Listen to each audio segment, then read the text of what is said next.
Next heading elastic potential energy in state wire. ठीक है, तो when we let a wire of length there is hang from a rigid support, ये आपका rigid support है। ठीक है, इस रिजिड सपोर्ट से एक वायर जिसकी लेंथ ये है इसको हैंग किया जा रहा है। ठीक है, और इस क्रॉस सेक्शनल एरिया इसकी कितना ले रहे हैं, ये ले रहे हैं, कितना ले रहे हैं, ये ना। तो when we apply force on lower end of the wire, then its length increases, इसकी लेंथ क्या होगी, बढ़ेगी ना। ठीक है, इसकी लेंथ बढ़ेगी तो लेंथ मानते हैं L से कितना हो गया, L प्लस x हो गया। देखिए ये L लेंथ था, आपने इसको फोर्स लगाया तो अब लेंथ कितना हो गया, x इसमें और बढ़ गया, x क्या हो गया, बढ़ गया, L से L प्लस x हो गया ना। तो जब इसकी लेंथ बढ़ेगा तो इसमें जो स्प्रिंग्स है, हमने इलास्टिसिटी में एक्सप्लेन किया था कि atoms or molecules of material can be considered to be connected by spring. Behavior of internal atomic force, intermolecular force inside a solid is such that they can be considered to be connected by spring. Spring से connect मान सकते हैं ना। ठीक है, जब spring को आप खींचते हैं तो स्प्रिंग क्या करती है, आपको अंदर को खींचती है ना। जब स्प्रिंग को आप कंप्रेस करते हैं तो स्प्रिंग क्या करती है, आपको बाहर को पुश करती है ना। तो जैसे वायर को खींच रहे हैं, मतलब स्प्रिंग को खींच रहे हैं, इसमें जो छोटे छोटे स्प्रिंग है जो दो एटम के बीच उसको खींच रहे हैं ना। ठीक है, तो जब आप नीचे को खींच रहे हैं तो स्प्रिंग आपको क्या कर रहे हैं, ऊपर को खींच रहे हैं ना। तो इस ऊपर जो अंदर जो मटेरियल के अंदर जो फोर्स लग रहा है, जो कि स्प्रिंग जनरेट कर रहा है, वो क्या कहलाता है, रेस्टोरिंग फोर्स कहलाता है। क्या कहलाता है, रेस्टोरिंग फोर्स। तो आप इसको जब खींच रहे हैं तो इस रेस्टोरिंग फोर्स के अगेंस्ट आपको क्या करना पड़ रहा है, वर्क करना पड़ रहा है। क्या करना पड़ रहा है, वर्क ना। ठीक है, तो वर्क में जो अब आते हैं कि आपने इसको इस अपोजिंग फोर्स या रिस्टोरिंग फोर्स के अगेंस्ट आपने इसको खींच करके एयर पोजीशन दे दिया। क्या दे दिया, x इक्वल टू 0 से x इक्वल टू l तक इसको स्ट्रेच कर दिया ना। तो इस प्रोसेस में आपने क्या क्या वर्क किया, क्योंकि स्प्रिंग जैसे आप इसका नीचे को फोर्स लगाएगा तो स्प्रिंग क्या करेगी, स्ट्रेच होगी और स्प्रिंग आपको ऊपर को खींचेगी ना। जब आपको ऊपर को खींचेगी, ठीक है, तो आपको इस फोर्स के अगेंस्ट वर्क करना पड़ेगा है। तो वर्क में जो एनर्जी स्पेंड होगी कहाँ जाएगी, एनर्जी का एनर्जी क्रिएटेड का energy destroyed, it changes from one form to another form ना। ठीक है, तो जब आप वर्क करिएगा जो आप एनर्जी खर्च करिएगा वो कहीं ना कहीं जाकर के स्टोर हो जाएगी। कहाँ स्टोर हो जाएगी, energy spend in doing work gives state position to the wire. Energy spend in this work give state position to the wire ना। आप स्टेज करने में जो वर्क किए हैं उसमें जो भी एनर्जी खर्च हुई है वो क्या करे, इसको एक स्टेज पोजीशन दे देते हैं ना। अब जैसे वायर को छोड़िएगा, then this wire has capacity to work by same amount as you have done. ठीक है ना। तो आपने जितना स्टेज करने में जितना वर्क किया है, जितनी एनर्जी खर्च किया है, उतनी एनर्जी इस वायर के पास है। जैसे वायर को छोड़िएगा उतना ही वर्क ये कर सकती है ना, ये वायर उतना ही वर्क कर सकता है। तो energy possessed by a body due to position और कॉन्फ़िगरेशन क्या कहलाता है, पोटेंशियल एनर्जी कहलाता है। पोटेंशियल एनर्जी क्या होती है, मतलब energy possessed by a body due to position due to configuration is called potential energy. तो आपने इसको एक स्टेज पोजीशन दे दिया है, तो this stage position of wire have capacity to do work. ठीक है ना। तो ये जो इसके पास कैपेसिटी है वर्क करने की कोशिश को निकालना, वही हमारी क्या हो जाएगी, पोटेंशियल एनर्जी हो जाएगा। अच्छा, this work is equal to work done by you ना इन गिविंग स्टेज पोजीशन। ये वर्क किसके बराबर होगा, जितना वर्क आपने किया है। कहने मतलब आपने इसको स्टेज करने में कितना वर्क किया निकाल लीजिए, वही आपकी क्या हो जाएगी, पोटेंशियल एनर्जी हो जाएगी ना। ठीक है। अच्छा, यहाँ पर जो फोर्स जनरेट हो रहा है वो कैसा फोर्स है, इलास्टिक फोर्स है। कैसा फोर्स है, इलास्टिक फोर्स, इलास्टिक फील्ड ना। तो इसलिए ये एनर्जी क्या कहलाएगी, इलास्टिक पोटेंशियल एनर्जी कहलाएगी। क्या कहलाएगी, इलास्टिक। जब इलास्टिक फील्ड होगा, इलास्टिक फोर्स होगा तो इलास्टिक पोटेंशियल एनर्जी होगी ना। ठीक है, जैसा फील्ड होता है उसी के अकॉर्डिंग इसका नाम हो जाता है ना। जैसे ग्रेविटेशनल फील्ड होती थी, हाँ, ग्रेविटेशन के चैप्टर में हमने ग्रेविटेशनल फील्ड पढ़ा था, वहाँ पर ग्रेविटेशन पोटेंशियल एनर्जी थी ना। ठीक है, इससे अगर इलेक्ट्रिक फील्ड है तो इलेक्ट्रिक पोटेंशियल एनर्जी हो जाएगी, मैग्नेटिक फील्ड है, मैग्नेटिक फोर्स है तो मैग्नेटिक पोटेंशियल एनर्जी हो जाएगी ना। यहाँ पर इलास्टिक फोर्स है, इलास्टिक फील्ड है, इसलिए ये पोटेंशियल एनर्जी क्या करेगी, इलास्टिक पोटेंशियल एनर्जी ना। इसकी वैल्यू आपको क्या करना, कैलकुलेट करना। तो इलास्टिक पोटेंशियल एनर्जी की वैल्यू किसके बराबर बताओ, वर्क डन बाय वाई इनस्टेसिंग dy ना, ठीक है। तो चलिए इसको निकाल लेते हैं। तो इसके लिए जो है एक तो let on applying force here wire increases by length x, वायर का एक्सल लेंथ क्या कैपिटल ले लें, इस पर आपने एक फोर्स लगा दिया, वायर की लेंथ x से बढ़ गई, वायर की लेंथ क्या हो गई x से बढ़ गई ना, ठीक है। अब देखें एक छोटा सा डिस्प्लेसमेंट, इसको फर्दर एक छोटा सा डिस्प्लेसमेंट देते हैं dx डिस्प्लेसमेंट दे रहे हैं ना, जब dx डिस्प्लेसमेंट दीजिएगा, ठीक है। तो जैसे इस डिस्प्लेसमेंट के लिए dx is infinitely small, dx क्या है इनफाइनाइटली स्मॉल ना, तो इसमें जो फोर्स है हम x l plus x distance पर जो फोर्स होगा उसके बराबर मान सकते हैं, ठीक है। क्योंकि फोर्स की वैल्यू आपकी चेंज होगी ऑन इंक्रीजिंग लेंथ ना, जितने ज्यादा फोर्स लगाएगा उतने ज्यादा लेंथ बढ़ेगी, हैं। आपने l से l प्लस x लेंथ इसको दिया, जिसको एक फोर्स लगाया, और ज्यादा लेंथ देना चाहते हैं तो और फोर्स लगाना पड़ेगा ना, तो जैसे जैसे लेंथ बढ़ती जाएगी वैसे वैसे फोर्स का मान क्या होगा बढ़ता जाएगा ना, ठीक है। तो हम एक स्मॉल डिस्प्लेसमेंट के लिए फोर्स की वैल्यू वही ले लेते हैं जो a प्लस x पर है, क्योंकि इनफाइनाइटली स्मॉल डिस्प्लेसमेंट के लिए बहुत छोटा सा फोर्स लगाना पड़ेगा ना, तो this force can be considered to be equal to force at length a plus x ना, तो कांस्टेंट फोर्स हो जाएगा। तो work done by constant force क्या होता है, force into displacement is the direction of force ना, तो इनफाइनाइटली स्मॉल डिस्प्लेसमेंट की ओर निकाल लेते हैं, ठीक है। अब जो तो this stress length can be considered to be this stress length can be broken into small stress length dx into small stress length dx, जैसे dx लेते हैं dx लेते होगा dx लेते होगा dx लेते होगा ना, ठीक। तो सभी dx के करस्पॉन्डिंग आपने कितना वर्क किया है ऐसे निकाल करके जोड़ लीजिए, हैं, ऐड कर लीजिए। तो जो आपको एडिशन मिलेगा वो क्या हो जाएगा नेट वर्क डन हो जाएगा ना, ठीक है। तो प्रोसेस ऑफ कंटीन्यूअस एडिशन क्या कहलाता है, इंटीग्रेशन कहलाता है, क्या कहलाता है इंटीग्रेशन ना। तो इसलिए क्या करते हैं कि इस वायर को हम x इक्वल टू 0 से x इक्वल टू l तक इंटीग्रेट कर देंगे ना, पहले एक स्मॉल डिस्प्लेसमेंट की ओर निकाल लेते हैं, फिर इसको x इक्वल टू 0 से x इक्वल टू l तक इंटीग्रेट कर देंगे, ठीक है। तो चलिए स्टार्ट करते हैं। तो work done in stretching wire through length dx, work done in stretching wire, work done in stretching wire through a small distance, through a small length dx, infinitely small है, क्योंकि जब बहुत छोटा रहेगा तब ये फोर्स आपका कांस्टेंट रहेगा, अदरवाइज चेंज हो जाएगा, इसलिए फॉर थोड़ा स्मॉल थोड़ा इनफाइनाइटली स्मॉल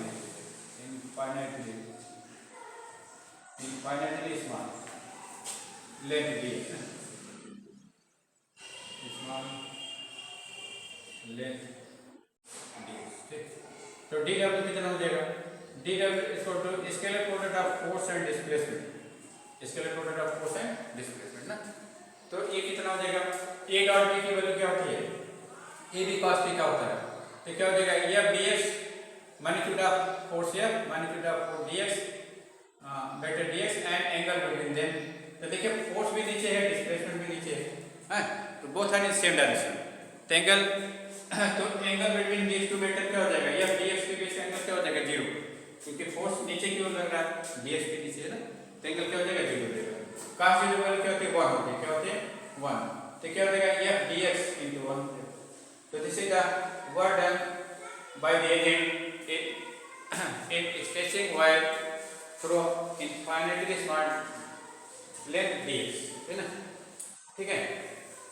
अब चलिए f की वैल्यू निकाल लीजिए, तो f की वैल्यू कैसे निकालेंगे, तो देखिए इसमें deforming force gives deforming force change in length, deforming force क्या कर रहा है यहाँ पर लेंथ चेंज कर रहा है ना, जब लेंथ चेंज होता है तब आप स्ट्रेस को क्या कहते हैं लॉन्गिट्यूडल स्ट्रेस कहते हैं, स्ट्रेन को क्या कहते हैं लॉन्गिट्यूडल स्ट्रेन कहते हैं।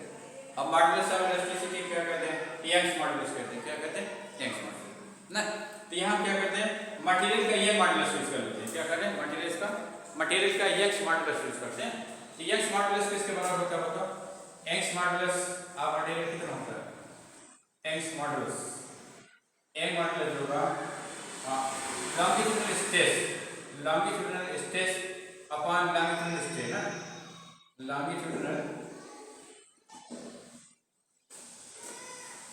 longitudinal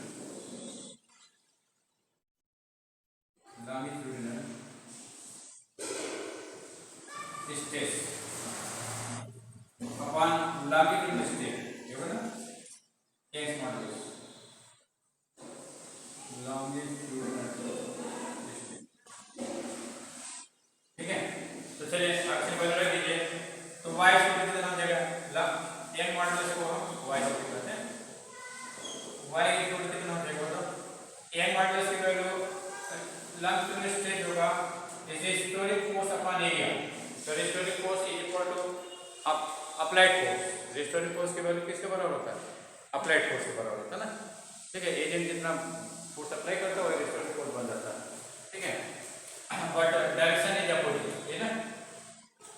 चलिए स्ट्रेन कितना हो रहा होगा स्ट्रेन आपका हो रहा है delta x upon x change in length upon initial length तो चेंज इन लेंथ क्या dx है चेंज लेंथ आपने कितना माना dx ठीक है और इनिशियल लेंथ आपका कितना है इनिशियल लेंथ आपका जो है x है कितना होते हैं माने x से आपका x प्लस dx बन जाएगा ना ठीक है इसकी initial length x change in length dx है ना तो ये लेंथ आप x ले लीजिए यहाँ से ये लेंथ आपको x लेंथ पर आपने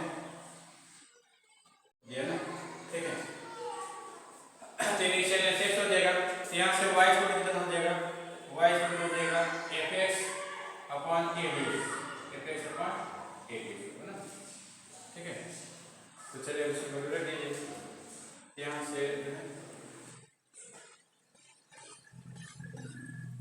f की वैल्यू कितना हो जाएगी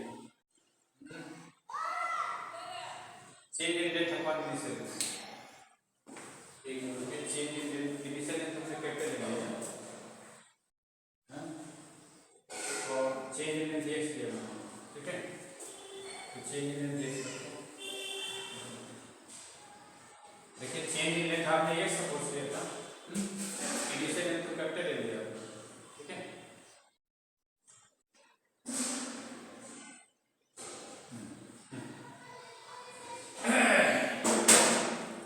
इनिशियल लेंथ तो हमने कैपिटल ले लिया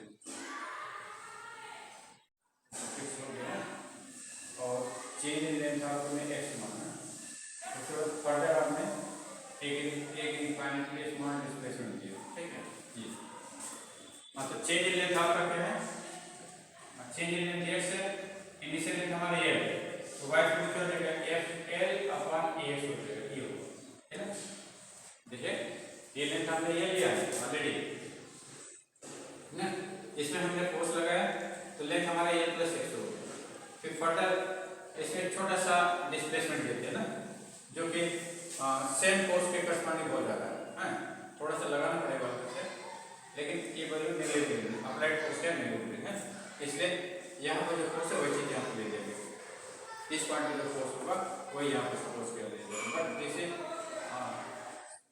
infinitely more than this four side this है ठीक है तो यहाँ से f की वैल्यू निकाल लीजिए f की वैल्यू कितना हो जाएगा f इक्वल हो जाएगा आपका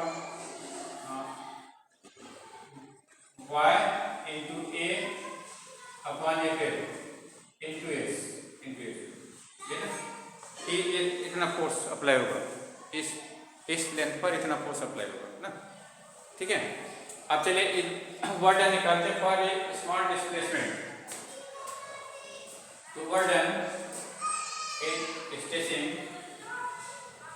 तो देखिए वर्क डन आपने यहाँ निकाला है हाँ तो इसमें ये आपकी वैल्यू रख दीजिए तो डी डब्ल्यू कितना हो जाएगा ये आपकी वैल्यू हम निकाल चुके हैं x लेंथ पर ये आपकी वैल्यू निकाल लिया हमने dx लेंथ के लिए कितना वर्क होगा ये चीज यहाँ पर हमने लिख लिया है तो ये आपकी वैल्यू इसमें रख दीजिए कितना आ जाएगा डी डब्ल्यू इसको हो जाएगा आपका डी डब्ल्यू इसको f की value a into a upon f into l into x into dx x into dx है ना ठीक है।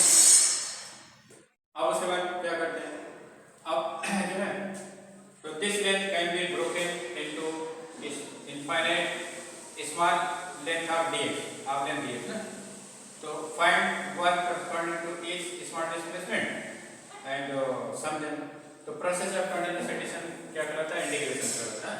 तो इसलिए हम क्या करते हैं, इस इक्वेशन को इंटीग्रेट कर देते हैं x इक्वल टू 0 से x इक्वल टू n पर ना। तो net work done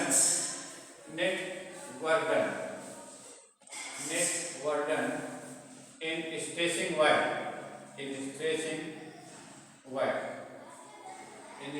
y from x is equal to 0 to x is equal to 0 ना। तो w इक्वल टू कितना हो जाएगा? इंटीग्रेशन ऑफ 0 to l है और dw, ठीक है। तो w equal to integration 0 to l, dw value क्या है?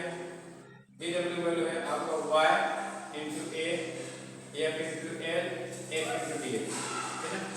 तो w इक्वल हो जाएगा इंटीग्रेशन 0 to l। अच्छा, इसमें y क्या है? y क्या है? यंग मॉडुलस है ना। तो ये मटेरियल की कैरेक्टरिस्टिक प्रॉपर्टी होती है। यंग मॉडुलस क्या होता है? Young modulus is characteristics property of material. ये कांस्टेंट होगा ना। और ये क्या है? ये क्या है? क्रॉस सेक्शनल एरिया है। तो किसी गिवन वायर के लिए क्रॉस सेक्शनल एरिया कांस्टेंट होगा ना, ठीक है। और ये क्या चीज है?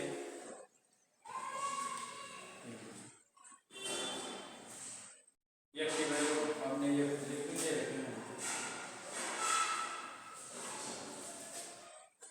ये आपको इधर चला, ठीक है। और ये नीचे एल नीचे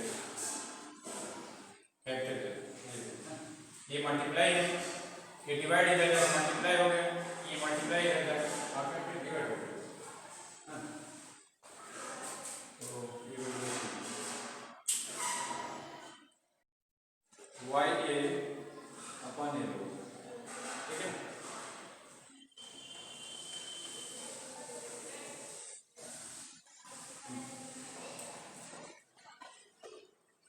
तो चलिए इसमें जो है तो y क्या है? मतलब x मॉडुलस आते हैं मटेरियल है, जो चीज मटेरियल की कैरेक्टरिस्टिक प्रॉपर्टी होती है। एक क्रॉस सेक्शनल एरिया है, ए भी कांस्टेंट होगा, जिससे y प्लेन एल इनिशियल लेंथ है, ए भी कांस्टेंट होगा ना। ये तीनों चीज क्या है? बताओ कांस्टेंट है। तीनों चीज क्या है? कांस्टेंट है, ठीक है। ये आपकी वैल्यू करेगा है। तो integration of constant into function इसको क्या होता है? Constant time integration of function, ये ना constant time integration of function होता है। Integration of constant time function क्या होता है? जैसे इंटीग्रेशन k f(x) dx की वैल्यू क्या होती है? k time integration of f dx हो जाता है। Integration of constant time function is equal to constant time integration of function है। तो इसके अकॉर्डिंग ये कांस्टेंट ऑफ क्वांटिटी क्या होगी? इंटीग्रेशन के बाहर आ जाएगी। कांस्टेंट क्वांटिटी क्या होगी बताओ? इंटीग्रेशन बाहर आ जाएगी ना। तो इसको बाहर ले लीजिए। तो y into ये हो गया अपॉन l हो गया, इंटीग्रेशन 0 to l हो गया, f dx हो गया ना, ठीक है। इस तरह से w इक्वल कितना हो गया? y into a by l। अब इसको इंटीग्रेट करिए क्या होगा? x 1 + 1, इसमें पावर एक ऐड हो जाएगा और एडेड पावर से डिवाइड हो जाएगा, 0 to l हो गया ना। अब इसे वैल्यू रखिए तो w इक्वल कितना हो जाएगा? ये 2 बाहर हो जाएगा, y a अपॉन 2l, है ना। x² हो जाएगा, क्या हो जाएगा? x² 0 to l। अब इसे वैल्यू रखते हैं तो y into a upon 2l हो जाएगा l² माइनस 0 ना, ये w हो गया। तो w इक्वल कितना हो जाएगा? w इक्वल हो जाएगा y into 2l, है ना, into l²। अब इसको into l² हो जाएगा। अब इस चीज को एडजस्ट करते हैं, इस चीज को क्या करेंगे? एडजस्ट किया जाएगा, ठीक है। तब फिर वैल्यू हमारी आ जाएगी। चलिए एडजस्ट कर लीजिए। तो w इक्वल क्या ले सकते हैं? मतलब w इक्वल ले सकते हैं y किसके टर्म में एडजस्ट करिएगा? यंग मॉडुलस, स्ट्रेन, स्ट्रेस, ये सब इस टर्म में। तो जैसे 1/2 आपका कांस्टेंट बाहर कर लीजिए, y कांस्टेंट बाहर कर लीजिए, है। अब इस सब चीज को एडजस्ट करते हैं, मैंने नोट क्वांटिटी में। तो चलिए इस चीज को आप लिख सकते हैं l² तो आप है एक l ऑलरेडी है, तो यहाँ भी एक जो l है उसको लिख देते हैं जैसे था, एक एल से हमने मल्टीप्लाई, एक एल से डिवाइड कर दिया, एक एल से क्या कर दिया, डिवाइड कर दिया। क्यों डिवाइड कर दिया? क्योंकि एल स्क्वायर है, यहाँ एल स्क्वायर हो जाएगा, ठीक है। अच्छा, जब हमने डिवाइड किया तो इसको बैलेंस करने के लिए मल्टीप्लाई कर देते हैं, क्या करें, मल्टीप्लाई कर दें, ठीक है। और यहाँ क्या होगा, एरिया बचती है, तो एरिया आप लिख लीजिए, एरिया हम लिख लीजिए। तो देखिए अब ऐसा करने से क्या हो जाएगा, ये आपका ratio of change in length to the initial length बन जाएगा, ratio of change in length to the initial length whole square बन जाएगा ना। और ratio of change in length to the initial length क्या कहलाता है, स्टेन कहलाता है, क्या कहलाता है, स्टेन ना। इस तरह से ये आपका स्टेन में बदल जाएगा। और ये क्या, cross sectional area into length हो गया। ब्रैकेट की चीज क्या है, cross sectional area into length ना। तो cross sectional area into length क्या हो जाएगा, बताओ, cross sectional area into length volume हो जाएगा, क्या हो जाएगा, वॉल्यूम ऑफ वायर, क्या हो गया, वॉल्यूम ऑफ वायर ना, ठीक, ये चीज हो गया। इस टाइप से यहाँ क्या लिखते हैं, W equal to 1/2 into Y into strain square, into क्या हो जाएगा, स्टेन स्क्वायर है, into volume, into volume V, volume of the wire को V से दिया ना। वॉल्यूम ऑफ वायर किसे दे, देखो वॉल्यूम ऑफ वायर किसे लिखा देना, V से है। तो ये क्या हो गया, work done in stretching wire from 0 to 8, 0 position से 8 पोजीशन तक स्ट्रेच करने में आपने जो वर्क किया इसके बराबर ये वैल्यू होगी, ठीक। तो from definition of potential energy, elastic potential energy, energy spend in doing work by the agent is stored as elastic potential energy ना। तो ये W की क्या हो जाएगा, आपका इलास्टिक पोटेंशियल एनर्जी हो जाएगा। तो इलास्टिक पोटेंशियल एनर्जी आप स्ट्रेच कर कितना हो जाएगा, elastic potential energy, elastic potential energy आप स्ट्रेच करें, इलास्टिक पोटेंशियल एनर्जी आप स्ट्रेच करें, तो स्ट्रेच वायर की जो इलास्टिक पोटेंशियल एनर्जी होगी स्ट्रेच वायर ना, हाँ, ये छोड़ क्या हो जाएगा, W, ये छोड़ क्या हो जाएगा, W, है ना। अब ऐसे वैल्यू रख दीजिए, ये छोड़ तो W वाला कितना है, 1/2 into Y into strain square into volume V ना, ठीक है। तो ये आपका total elastic potential energy of the wire है, total elastic potential energy of the wire. अब क्या करते हैं, वॉल्यूम से वो से डिवाइड करते हैं, वॉल्यूम से वो से क्या करें, डिवाइड कर देते हैं। तो वॉल्यूम से जब डिवाइड करिएगा तो क्या मिलेगा, U/V इक्वल टू हो जाएगा 1/2 into Y into strain square into strain square ना। तो ये क्या है, elastic potential energy per unit volume हो गया, elastic potential energy per unit volume, elastic potential energy per unit volume, elastic potential energy per unit volume, per unit volume. तो elastic potential energy per unit volume V, ये equal to क्या हो जाएगा, 1/2 into Y into strain square, ठीक है, ये हो ना। तो ये आपका इक्वेशन हो गया, elastic potential energy per unit volume clear. अब इस चीज को जो है हम जैसे यंग मॉडुलस क्या होता है, स्ट्रेस अपॉन स्ट्रेन होता है, यंग मॉडुलस क्या होता है, बताओ, स्ट्रेस अपॉन स्ट्रेन ना। तो स्ट्रेस अपॉन स्ट्रेन के टर्म में इसको ले सकते हैं। तो ये आपका जनरली यंग मॉडुलस दिया जाता है, तो इस फॉर्म में आप लोग रखिए, लेकिन इसका दूसरा फॉर्म हम लिख दे रहे हैं, जैसे इसको यंग मॉडुलस ले सकते हैं, स्ट्रेस अपॉन स्ट्रेन ना, stress upon into strain square. एक और आपका लेस हो जाएगा, एक और क्या होगा, लेस हो जाएगा, स्टेन से स्टेन डिवाइड हो जाएगा। तो ये स्क्वायर कितना हो गया, 1/2 stress into strain, stress into strain, stress into strain, ठीक है। तो ये आपका elastic potential energy per unit volume के लिए क्वेश्चन बन गया, ठीक है। चलिए एक बार फिर समझ लीजिए, इसमें आपने क्या किया वर्किंग में, है इस डेरिवेशन के लिए क्या वर्किंग किया, एक बार फिर से एक्सप्लेन कर दे रहे।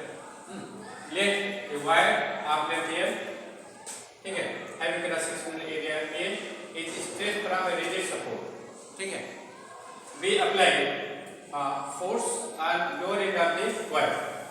When we apply downward force on the lower end of the wire, then length of the wire increases. Length of the wire increases. तो increase in length is x. Increase in length क्या है? x है. Initial length हमने ये लिया है. अब इसकी length क्या होगी? x plus x ना. ठीक है. अब कितने फोर्स लगाने पर ये वैल्यू हो रही? एक फोर्स लगाने पर हो रहा है. कितना फोर्स लगाने पर हो रहा है? एक फोर्स ना. ठीक है, क्योंकि फोर्स का मान बढ़ाते जाएगा तो क्या होगा?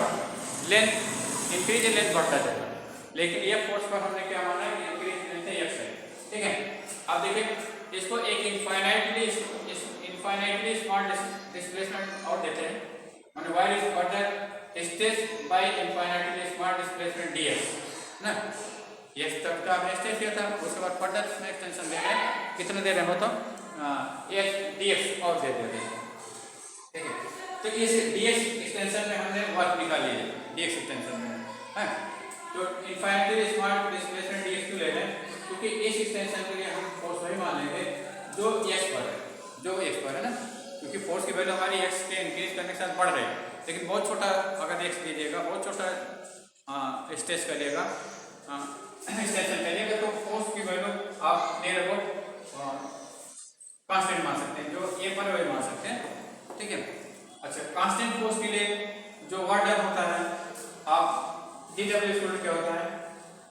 Scalar product of force and displacement. Scalar product of force and displacement है ना. ठीक है. तो हमने dw student f dot dx कर दिया. f डॉट dx की वैल्यू क्या होगी? Minus dot dx into minus dot dx into cosine of angle between them. f और dx both are in same direction. f पर डाउनवर्ड लगा है, dx भी डाउनवर्ड है, इसलिए क्या होगा? इनके बीच का एंगल 0 हो गया. और cos 0 की वैल्यू 1 होती है तो 1 आपने लिख दी. ठीक है. तो this is the work done in stretching wire by infinitely small displacement dx. ठीक है. अब हम क्या करते हैं? इसमें f अननोन क्वांटिटी f क्या है? अननोन है. इसके वैल्यू आपको निकालना पड़ेगा.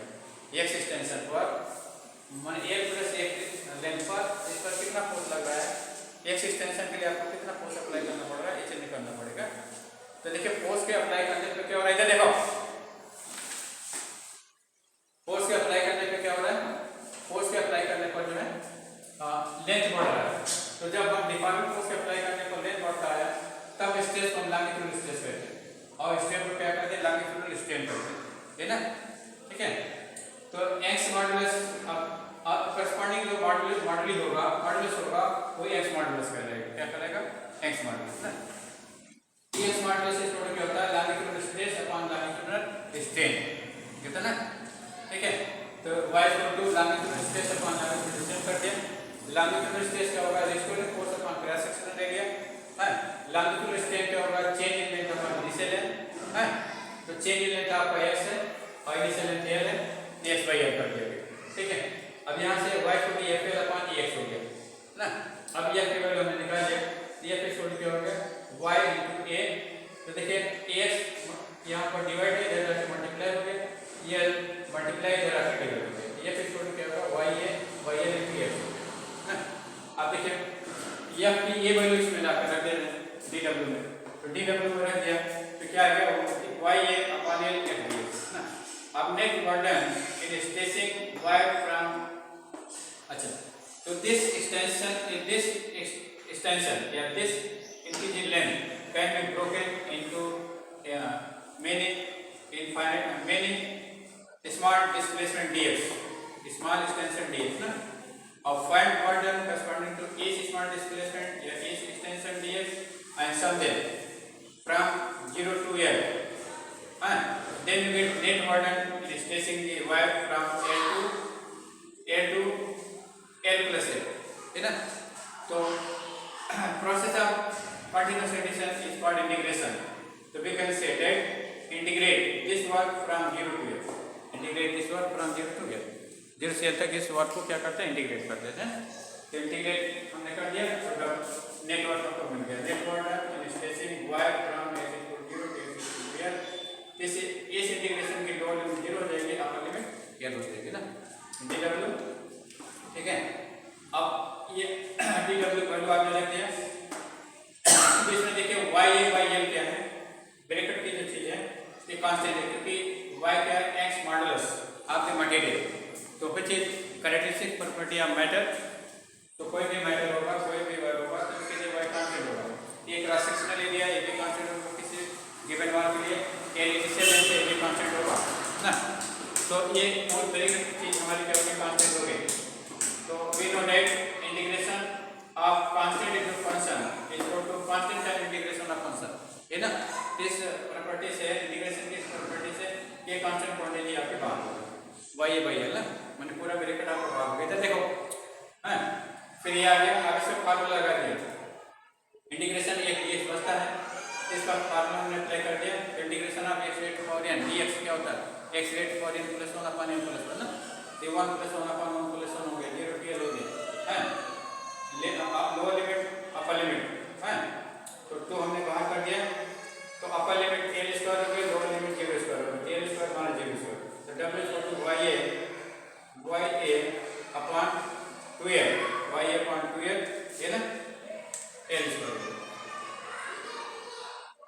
ठीक है। अब देखिए अब इसमें जो है हम l से डिवाइड कर दिया, l से मल्टीप्लाई कर दिया, क्यों करते हैं, क्योंकि l by l whole square बन जाएगा ना, तो स्मॉल l बाई l क्या हो जा रहा है, यहाँ स्टैंड बन जा रहा है ना, हमारा क्वेश्चन किसमें बदल जाएगा, स्टैंड में बदल जाएगा हाँ। इसलिए हमने क्या किया, यहाँ से l से डिवाइड कर दिया और इसको बैलेंस करने के लिए l से मल्टीप्लाई कर दिया, l से डिवाइड l से मल्टीप्लाई। अब देखिए l स्क्वायर यहाँ हो गया, l स्क्वायर यहाँ हो गया, अब दोनों का होल पावर हो गया ना। अब ये चीज क्या बन गया, हमारा स्टैंड बन गया, क्या बन गया, स्टैंड 1/2 जैसे तक कॉपी कर दिया, y जैसे तक उसे कॉपी कर दिया। अब length into cross sectional area क्या बन जाएगी, वॉल्यूम बन जाएगी, क्योंकि y can be considered as a cylinder, ठीक है। तो this is the work done by the agent in stretching the wire from 0 to l ना।